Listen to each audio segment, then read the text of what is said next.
ममता कहानी हब में आप सबका स्वागत है। हमारी आज की कहानी का शीर्षक है नारद जी का दृष्टांत। एक समय नारद जी हिमालय पर्वत पर गंगा के तट पर एक अत्यंत मनोरमणीय स्थान पर पहुँचे। उस मनोरमणीय स्थान पर रुककर वे अपने स्वाभाविक निर्मल मन से श्री हरि का स्मरण करने लगे और उनकी समाधि लग गई।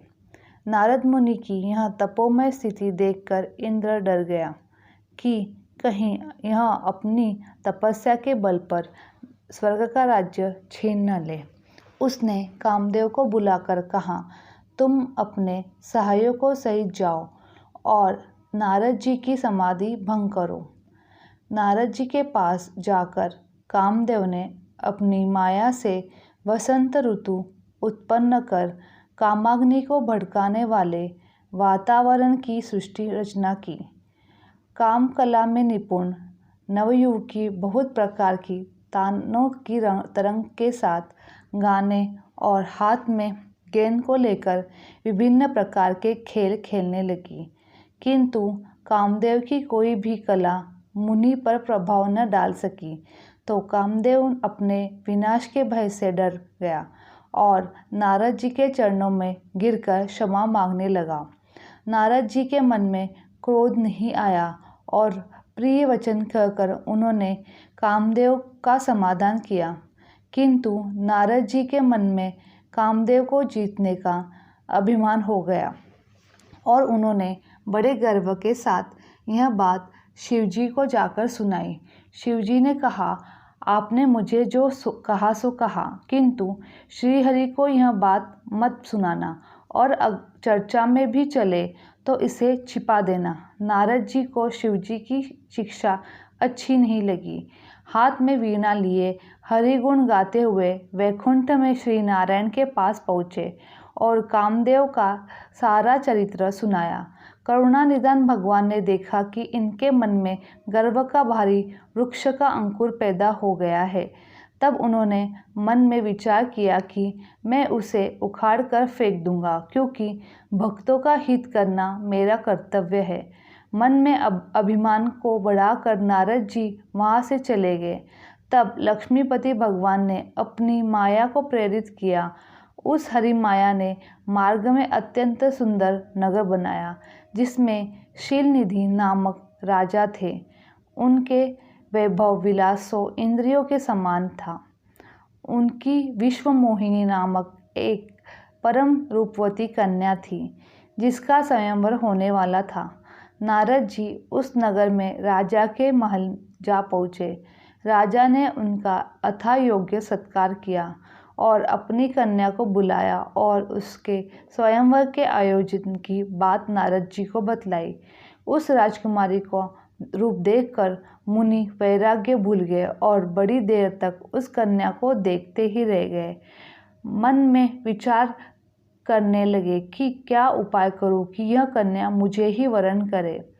इस समय जब से तो कुछ हो नहीं सकता, मुझे तो अत्यंत सुंदर रूप और वैभव चाहिए, जिससे यह राजकुमारी मुझे अपना पति स्वीकार करे और मेरे गले में ही जयमाला डालते।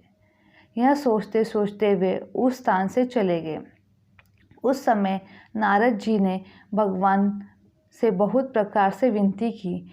लीला में कृपालु भगवान प्रकट हो गए तो नारद जी ने अपने मन के भाव प्रकट करते हुए कहा, हे हरि, आप अपना रूप मुझे दे दीजिए, क्योंकि और किसी उपाय से उस राजकन्या को नहीं पा सकता हूँ।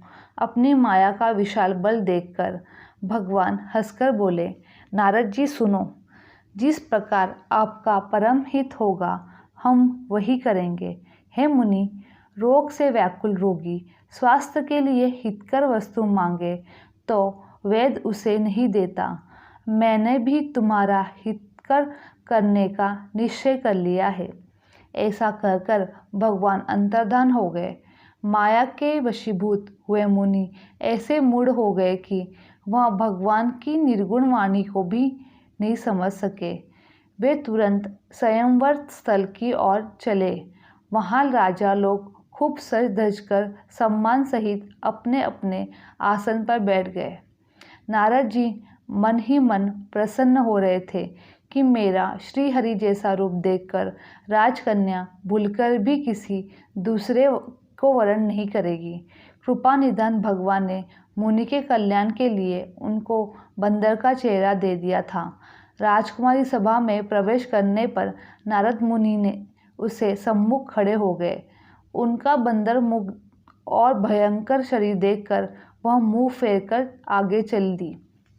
नारद मुनि बार बार उचके और झटपट आते हुए राजकुमारी को देखने लगे, किंतु राजकुमारी ने उनकी ओर देखा भी नहीं।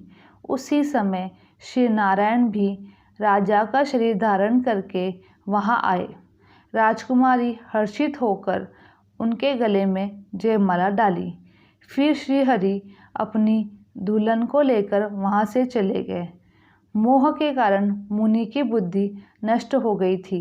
राजकुमारी को जाते हुए देखकर अत्यंत व्याकुल हो गए। वहीं शिवजी के 2 गण ब्राह्मण वेश में बैठे थे। उन्होंने हंसकर नारद जी से कहा, जाकर दर्पण में अपना मुंह देखिए। मुनि ने जल में जाकर अपना मुंह देखो। तब नारद जी ने अपना मुंह देखा तो बंदर का चेहरा देखकर अत्यंत क्रोधित हो गए और भगवान श्री हरि को अनेक खोरे खट्टे वचन सुनाए। भगवान ने तुरंत अपनी माया को हटा दिया। तब नारद मुनि को चेत हुआ कि मैंने क्या कर डाला और उन्होंने तो अत्यंत भयंकर भयभीत होकर श्री हरि के चरण पकड़कर माफ़ी मांगी। अगर मेरी कहानी आपको अच्छी लगे तो please like, subscribe and share my channel. Thank you. धन्यवाद।